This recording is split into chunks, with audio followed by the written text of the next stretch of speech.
Are we live? I'm not quite sure.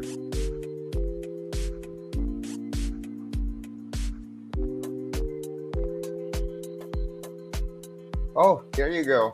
Yes, we're live. And hi there, everyone. Good evening. If you are in the Philippines, then it's going to be a good evening. If you are somewhere around the world, then I do hope that it's a wonderful time for you to watch this right now. Now, I would like to say thank you to everybody who's here right now and watching our live streaming. So this is going to be the Cholo Guy podcast. My name is Cholo Guy.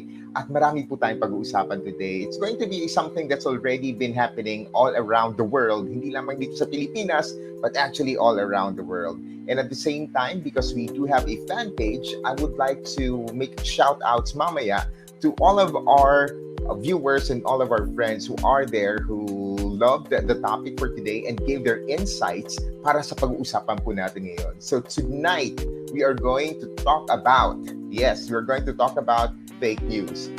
We all know that this upcoming Monday is going to be the Philippine elections. And because it's the Philippine elections, I think it is a common knowledge for everybody na talagang sobra-sobra na ang proliferation ng fake news sa ating bansa. And not only that, actually all around the world. And this is something that I have been realizing lately because there are actually stories that I have been listening and watching as well, reading as well, na akala ko ay totoo. And for the longest time, napaniwala po ako sa mga ganitong mga uri ng mga kwento, which are fake news or false information. According to some justices, when they're talking about this, fake news, they actually tag it as a false information. Now, I'm not quite sure if my music is a bit noisy or it's okay lang. Ayusin ko muna, medyo pa hinaan ko ng slide so that I can hear myself better. Anyway, so once again, welcome to the podcast. I want to make a shout out. Konti lang mga nanonood sa atin ngayon, but I am so thankful that they are listening and they're watching. Maraming salamat po. I'm going to have this video posted on my channel as well so that everybody else could give their thoughts and share their ideas because it's going to be fun, being with each other and giving your ideas, a healthy way of conversation. Hindi yung nag-away-away ha. Of course, you're not going to make it to that point na when you give your opinion, the others will rebut, but at the same time, dapat healthy way. Wala yung insultuhan. So that's going to be fun. Right now, I would like to make some shout outs to all of our friends. Ayan, I want to say hi to YanTaylor. Ayan, naghahanap pa ng signal. She'll be joining me in a little while. Hopefully makapasok siya. Because if not, it's also fine. She's having fun right now with her friends. Now, if you guys remember, my first ever live streaming happened actually, saan po ba yun? Nangyari po ito 2 weeks ago. Same, dito po sa studio. So it happened 2 weeks ago and I had a wonderful time with Charms and with Diane. And they've been very generous of their time. Pinasama nila ako. And it was really fun and I enjoyed it so much. Now, I will be calling out some of our friends out there. Hindi pala call out, shout out. I'll be shouting out to some of our friends who is right now watching and those who gave their answers sa ating katanungan. I used the hashtag Tanong ni Papi. Now, you might wonder, bakit Papi? Bakit Papi? Because I used to be a DJ and my DJ name was Papi Cholo, from my name, Cholo Guy. So, Papi Cholo, and I would usually give my questions that way. At parang nasanay lang ako. So, I'm still using that hashtag, Tanong ni Papi, and I will be shouting that out sa lahat po ng ating mga nanonood right now. And I hope that you can join and you can give your answers as well. Before I start with our question, I want to say hi to the Pamplona family, to Jerome Pamplona, to Maria. Both of them, mga katrabaho ko po sila sa barko. Mga kasama ko po sila sa barko. Mahal na mahal ko po ang dalawang yan. I love those two seafarers. They're the first ones to actually taught me the whereabouts inside the ship. Kasi kapag nasa cruise ship po kayo, ang hirap po talagang hanapin ng ganito. Pupunta ako sa ganitong area, to deck 4, deck 5, because there are areas wherein hindi pwedeng daanan ng isang crew or ng isang nagtatrabaho sa barko because it's for the passenger. So, we do have some, areas wherein dapat din lang kami dadaan. At ako'y nagpapasalamat because I remember my very first na nawala ako. The very first time that I was lost, Ang nagturo po sa akin is Maria, and I want to thank Maria for helping me out. Maria Pamplona, and also to Jerome because he is the guitarist ng Christian ministry namin sa barko. Yes, parte po ako ng isang Christian ministry sa barko, and it's really fun doing that.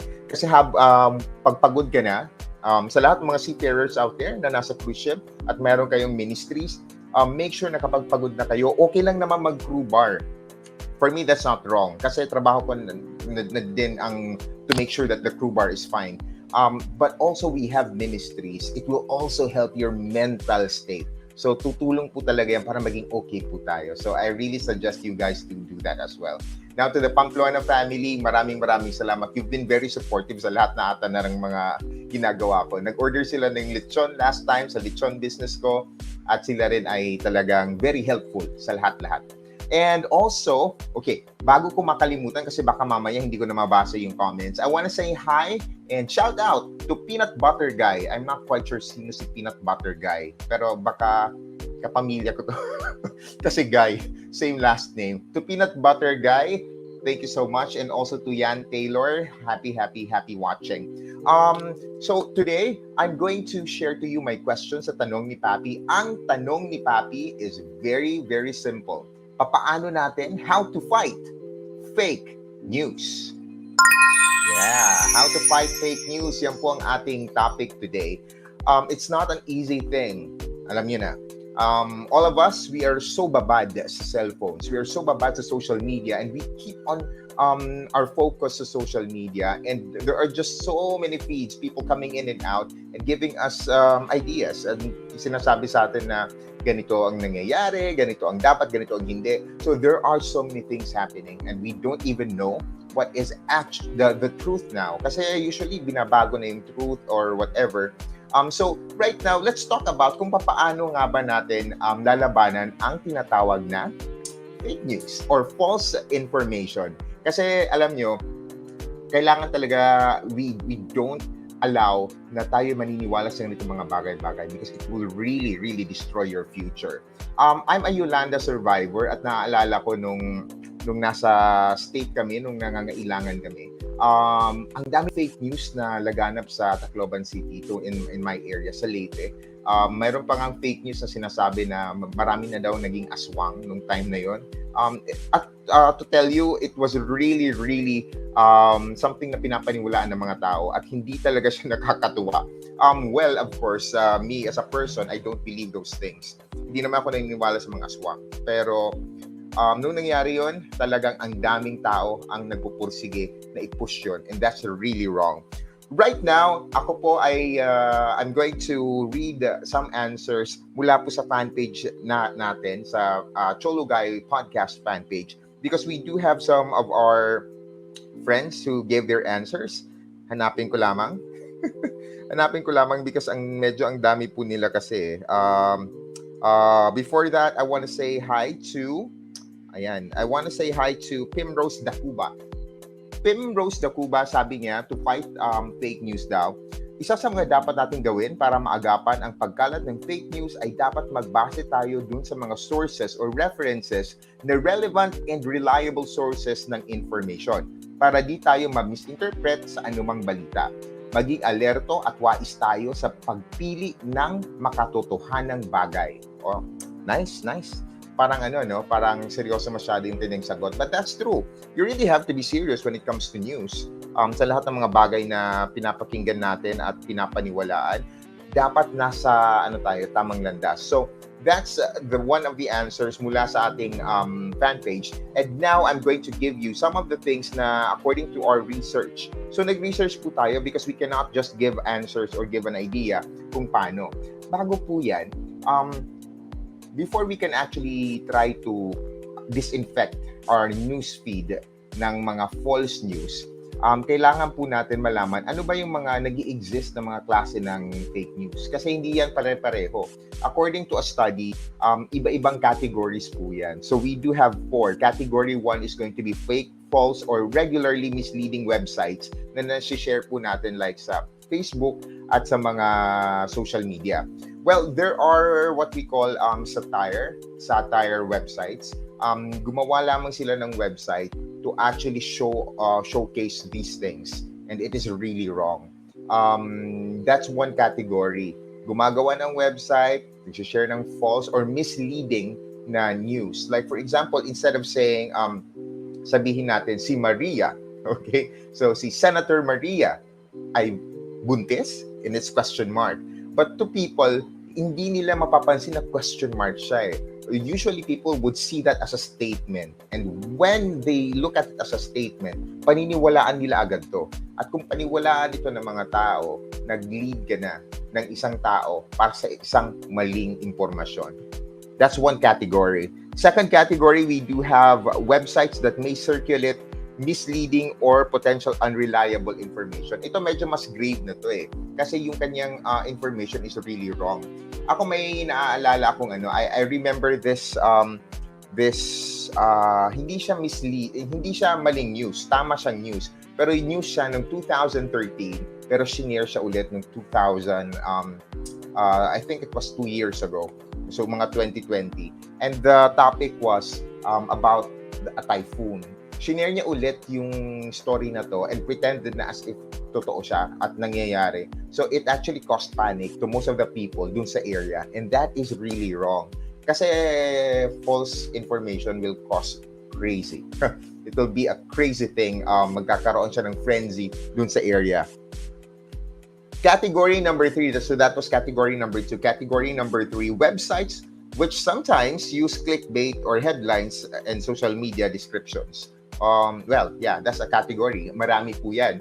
Actually, yung mga naalala ko, anong gumagamit pa ako ng Windows na computer, ang dami ng mga clickbaits na lumalabas. Like, you're going to win something or you won something, and then you will click on that and then i-lead ka to somewhere else. Minsan nga, i-lead ka sa, sa online app ng mga shopping. Online shopping like Lazada or Shopee, or di ba? Nakakatawa yung ganun. Pero that's misleading. And for me, that's going to be according to the studies, it's also one kind of category ng false information. So, syempre, kung sasabihin mo, may naka-post dyan or may parang ina-advertise mo something else, pero ililid ka pala dun sa ibang app. Like, for example, napunta ka sa shopping o online shopping app, so that's going to be wrong. Misleading. That's category 3. And lastly is going to be category 4. Ito na talaga yung mga critical commentary sa politics, society. So, ito yung mga sumisikat ngayon na mga sites and sometimes YouTube channels as well, that they are going to have comments and opinions, tapos strong na strong yung kanilang opinion. Yung sobrang parang feeling mo, alam mo, parang pinaglalaban nila, pero actually wala silang proof or wala silang wala silang documents to actually follow or to back things up. So, yung nangyayari is, because of the emotion na kanilang pinapakita, ang mga tao naniniwala, which is not right. It's imperative, very important, that when we actually say something, and when we tell people about our statements, our opinions, it should be fact-oriented. Hindi naman pwede sasabihin natin, ito lang yung nararamdaman ko. That's going to be a no-no. That's not going to be right. Because ang mga tao, madali tayong master, tayong mga Pilipino lalo na, sa emosyon. Yung something na nakita natin nakakaawa. Kaya ako naniniwala ako na yung Pilipino likhang mabait or likas na mabait. Anong likha? Likas tayong mabait. Naniniwala akong likas ang Pilipino mabait. We always help and we always try to give to people. But when we have this pain, tapos nag-hate yung mga, alam mo yung parang pwedeng kainisan yung nakita natin, then it's going to also lead us to hatred, which is also bad. We are very emotionally motivated, lalo na tayo, di ba? Kasi proud nga tayo kapag may Pilipinong napapasama sa mga Olympics or nananalo, like sa mga boxing or sa pageant. When a Filipino is the victorious one, tayo ay nagse-celebrate. Why? Because we are emotional about it, and we will post and we will always share it dahil tayo natutuwa, dahil tayo nagagalak, di ba? Tayo very expressive tayo mga Pilipino. Kaya nakakalungkot every time it's a wrong information that is being given to us. tapos tayo nagiging emotionally enraged, tapos i-share po natin. Nako, that's going to be very, very painful. So those are the categories, guys. Ito ay dahil na rin sa pag-aaral na chinek natin. We really studied this before we shared. But before that, ano ba ang nating gagawin? How do we fight fake news? Dahil yan po ang ating katanungan. How do we fight fake news? Now, before that, I also would like to share some of the answers given to us by people who followers ng page po ng Chulugay Podcast. By the way, please don't forget to follow me on Spotify and at the same time, Apple Podcast. One of them is Kanyete Mark Anthony. Sabi niya, fact-checked the info if it is true or not. Napakasimple, di ba? Pero ang hirap gawin yan. Kasi ngayon, magpa-fact-check ka, pero actually, parang totoo rin yung sinasabi kahit fake. Alam mo yung parang bibigyan ka ng, sabi pa nga ni Chris Tan, I was watching one of his YouTube videos, humingi siya ng katibayan daw sa isang clinic claim ng isang tao and then binigyan siya ng 10-minute video.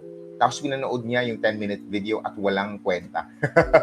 It was a useless 10-minute video. Tapos meron lamang konting parts doon na actually my point. Hindi naman point na nabigkas yung claim ng taong yun. So, it's wrong still. The doc or yung shinare nilang idea, yung shinare nilang proof is invalid kasi hindi naman talaga yung totoo at wala naman talagang pruweba dun sa video mismo. And even the person in the video is not even qualified sa statement na yun. Opinion lang yun. Wala yung point. Kung yung opinion ay hindi naman nasa tama at wala sa fact, then I don't think your opinion counts. Next, I do have one here from Tess Valen Sebastian. Tess Valen Sebastian, ang totoo niyan, madaling gumawa ng fake news. Kaya naman, maging mapanuri at maalam sa bawat mababasa sa social media. Okay? Hindi mahalaga ang dami ng likes at share. Ang mahalaga ay ang katotohanan ng ibabalita o ng sasabihin. Ang responsableng informante, oh, that's nice. Ang responsableng informante ay di ilalagay ang sarili sa kapahamakan. Kaya maging matalino at alerto sa bawat post or balita na ating mababasa at nababasa. You know, I am a media practitioner before. I used to be a media practitioner. Dati po akong DJ, di ba? And I also do segments sa TV Patrol RNG Tacloban. So I would also do those things and I would also make stories. It's approve ka. That's my sign. Approve ka. So I would always do that before and I would always do my research. One time namali ako ng isang kwento at naging problema yon kasi may mga nag-complain.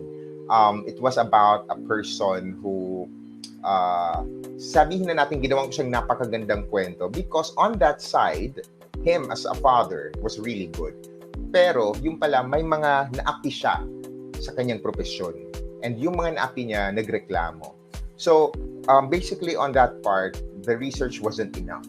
So yung nangyari is nakapag-share tayo ng totoong bagay pero hindi natin nabuo yung kwento on both sides. Parang isang side lang. And that time bilang kasapi ng KBP dahil for if you're going to be a reporter nung time ko, I don't know now, dapat may KBP license ka. So nagkaroon ako ng KBP license. So kailangan talagang i-research ulit. So I apologize sa mga nagreklamo noon. Naalala ko yun, it was critical for me because it was my dream to do such segment. Pero nagpatuloy yung segment. Hindi naman siya na-stop. It's just that ang katotohanan, sometimes we try to, when we don't show everything, the people will only see one side. But a story should be buo. A story should be whole so that you can let the people decide which side or are they willing to accept the person as a whole. That's one of the comments here. Now, I do have another comment here, but before I read the answer, I also would like to make a shout out to Katakam TV. Hi, Katakam TV, new here po. Thank you so much. Padala po ako ng brother ko na si si YanTaylor daw. Maraming salamat. Thank you so much for watching. it feels so good na meron po tayong mga backup. Busy ngayon si YanTaylor eh. Parang meron siyang party. Mahina daw talaga yung kanyang net. Wala akong magagawa. But it's okay. Nag-start na nga ako eh para at least hindi mag-antay masyado yung ating mga nanonood right now. I also would like to thank some people, especially our friends in Taiwan. I want to say hi to Michael Centinaje, who's always listening. To my friend Deo Primitiva of Red Cross and of Siam, thank you so much. You've been a wonderful person. Thank you so much for helping me for the studio and at the same time sa connections po natin. At sa mga shows na, sa mga videos na nagawa po ng channel na to, marami po tayong dapat ipagpasalamat ng mga tao who helped a lot. So maraming thank you. So, eto, balikan po natin yung ating topic. So it's going to be how to fight fake news. So number 1, simulan ko na. Now this is going to be based sa pag-aaral din. So that's how we do things. We don't base things lang sa opinion o sa gusto ko lang sabihin. Number 1, para labanan ang fake news. Una, bago mo siya, pagtingin mo pa lang, parang there's something wrong. Never share a post on social media without fact-checking.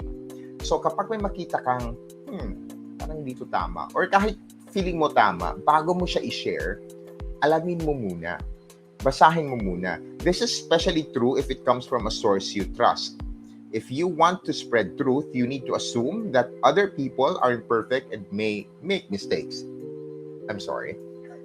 So, parang yan eh. Naalala ko there was this taong meron siyang, how do you call this? PWD siya. Maliit siya. Para siyang bata. Pero hindi na siya bata. Hindi siya masyadong bata. Parang ganun. I don't know how you call it eh. Pero naalala ko, nagkaroon, maraming tumulong sa kanya, nagkaroon ng video, tapos nanood ako sa YouTube, and then maraming yung mga nagbigay sa kanya. Pero may gumawa ng isang video saying na hindi daw yun totoo.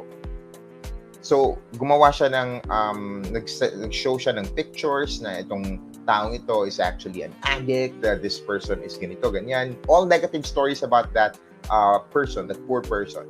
At ako naman ay nag-share nung shinare ko yung claim na yon. Kasi feeling ko talaga dapat bago tayo tumulong, chine-check natin. I mean, I have a very decent reason why I did that. Pero lalaman pala when we check things thoroughly na that was just a video na panira.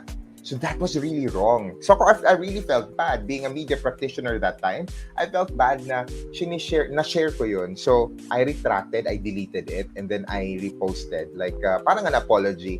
I should have checked more. So same as everybody else. Dapat ganun po talaga. Before we share it to our newsfeed, to our timeline, make sure na na-check mo siya. Na-check mo yung source kasi usually kapag yung source kakilala mo naman, sinishare mo agad.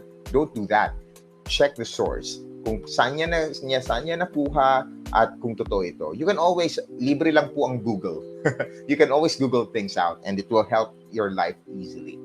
Next up, let's have number 2. That's going to be look for the sources. When you say look for the sources, kapag sine-check mo na at sine-check mo na yung source, like isang post, chinek mo na yung source, malalaman mo na mali to, hindi to kilala. This is going to be a new website. Anong website to? So you have to go beyond just knowing the name. Isa-search mo siya. Ako, what I do, kapag nasa-search ako sa cellphone, kapag chinek ko yung website, I go at the sa bottom part. Kasi sa bottom part, makalalaman mo kung ito ay, may disclaimer doon eh, that this is a satire website, that this website is for fun. You can always check about us as well. Tapos minsan may powered by. Ganito po, ang malalaking news organizations, yung mga organizations talaga na talagang totoo sa kanilang mga news or may verification ng kanilang mga sinusulat at nire-report at nilalabas, they are not powered by something else. Hindi yan lumalabas yung powered by Shopify, example. Powered by GoDaddy. Walang ganyan because these organizations pay a lot for their website to be credible. So walang powered by yan usually sa baba. That's one red flag kapag powered by siya yung nagbibigay ng domain. So check mo sa baba. Usually nasa baba yan. Or check mo sa About Us.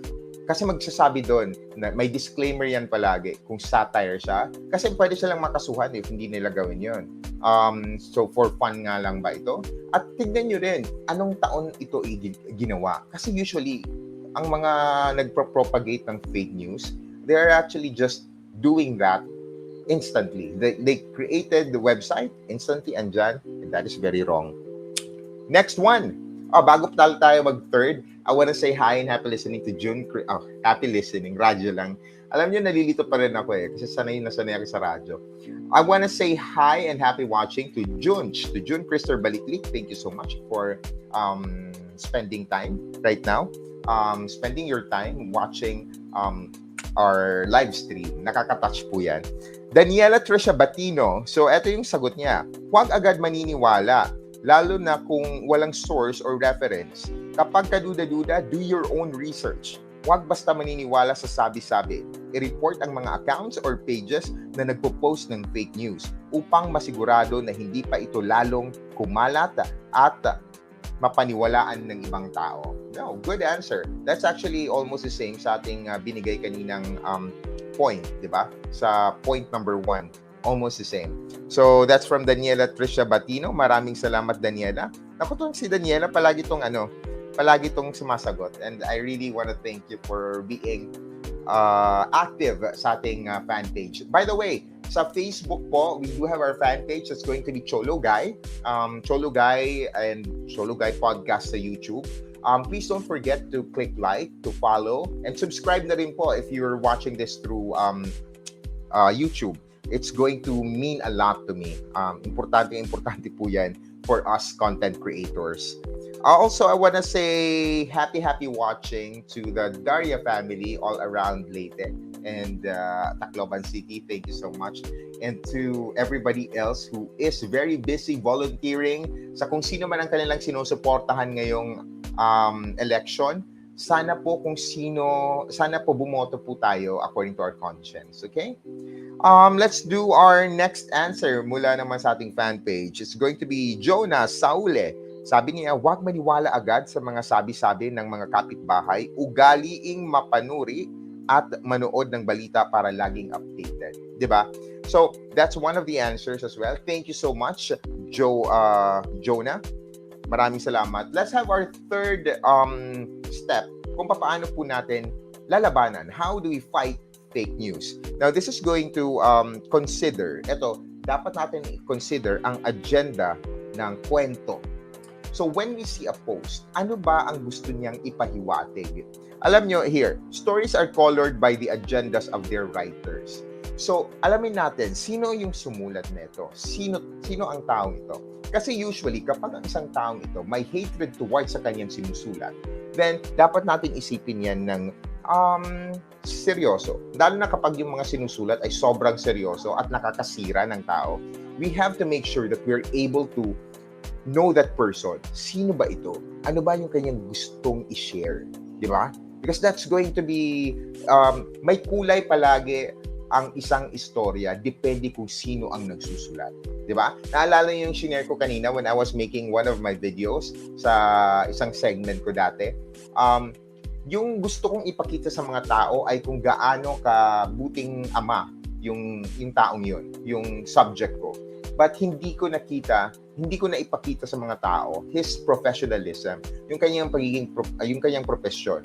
So sana hindi mangyari 'yon sa iba. Actually dati ito lang ay mangyayari sa mga reporters, right? Or sa mga gumagawa ng ganito. But right now, because of social media and because of our technology, pwede na tong mangyari kahit kanino. Like, you can also create a story about someone, post it online, tapos ipakita lang ang isang side, and that's going to be bad. Let's always make sure na both sides or yung buong kwento ang ating ma-share. Kasi kapag buong kwento, ang tao ay makakapag-decide. So, is this going to be acceptable to them or not? Well, as what I've said, ang mga Pilipino po ay very expressive. Very expressive po tayo. And to, kapag ang mga topic when it comes to corruption, when it comes to disaster, when it comes to storya ng buhay ng mga pinapalo niyong mga grupo, K-pop, mga ganun, artista, mga Swifties, di ba? Every time inaatake yung mga iniidolo or yung mga tinitingala ng natin, we feel so bad, emotionally nagagalit tayo. So, when there is a story that's being shared, like kalahati lang, di ba nagagalit tayo? So, dapat ganun tayo mag-isip. Kahit sino pa o anong kwento ang iyong mabasa, anong post yan, you have to make sure that you are able to check the complete circle, the complete story, both sides, ang tama at ang mali, ang mapait at ang matamis, because it will always help you to become better, to be a better sharer, para ma-share mo ng tama at you know, hindi ka makukonsensya na, uy, nakapag ano pala ako ngayon, nakapag-share ng fake news, I feel so bad. So don't share fake news. Last but not the least, last but not the least, but before that, I would like to tell everybody that I'm giving away 100 pesos. 100 pesos na na GCash sa isa sa mga nagbibigay ng kanilang sagot sa fan page po natin, sa Cholo Guy fan page. And I am so excited because I really just would like to share that to, you know, ang sarap mag-share ng blessings. So, i-share po natin ang blessings na to. Hindi naman po tayo mayaman, pero masarap yung nagbibigay, di ba? So, I'm going to announce the winner in a little bit. Pagkatapos makumpleto po natin lahat-lahat po ng ating gustong i-share. Okay? Last but not the least, eto po, babasahin ko siya from my laptop mismo. So, that's going to be, do not discount stories that play to emotions, but view them with caution. So, kapag pa tayo po ay nagpo-post, ito yung pagkakaintindi ko neto kapag tayo ay nagpo-post ng isang emotional or something that would enrage people, makakakos ng galit. Sabi ko nga, di ba, expressive at tayo mga emotional, tayo mga Pilipino. So, I think before we post anything else online or anywhere else, social media, make sure na if it is something emotionally inclined, we don't cause panic. We don't cause panic. At i-check po muna natin, especially when it comes to politics, when it comes to hate, race. Let's try to be mabusisi. Because when we share something that's not right, tapos it will affect emotions, magkukos yan ng masama. Now, this is going to be my take, when it comes to posting or sharing anything online. Kahit ano pa po yan na sinishare ninyo, isipin nyo, what if kayo yung topic dun sa sinishare mo? Kung ikaw ay nagsishare ng something about this person, tapos ikaw yun, yung masamang news na yan, or yung pangit na yung hindi totoong news na yan, i-share ng iba about you, how would you feel? Hindi ba? Hindi nakakatuwa. So, you would also feel the same. Gusto mong i-check yon. Or sabihin natin, wala ka namang pakialam because your life is an open book. What if mangyari yan sa mahal mo sa buhay? What if it's someone that you really care for, tapos yun, ginawan ng kasalanan, ginawan ng storya, at mali pa. Diba? It's not going to be good. Maging yung storyang, if it's a fake story or fake news na positive, still, fake news it's just like claiming something na meron ka pero wala. So, nagsisinungaling. Hinayaan mo naman magsinungaling mga tao. You should always correct things, whether it's something positive para sa'yo or something negative para sa'yo. As long as it's not real, then turn that off. You're not supposed to, share that.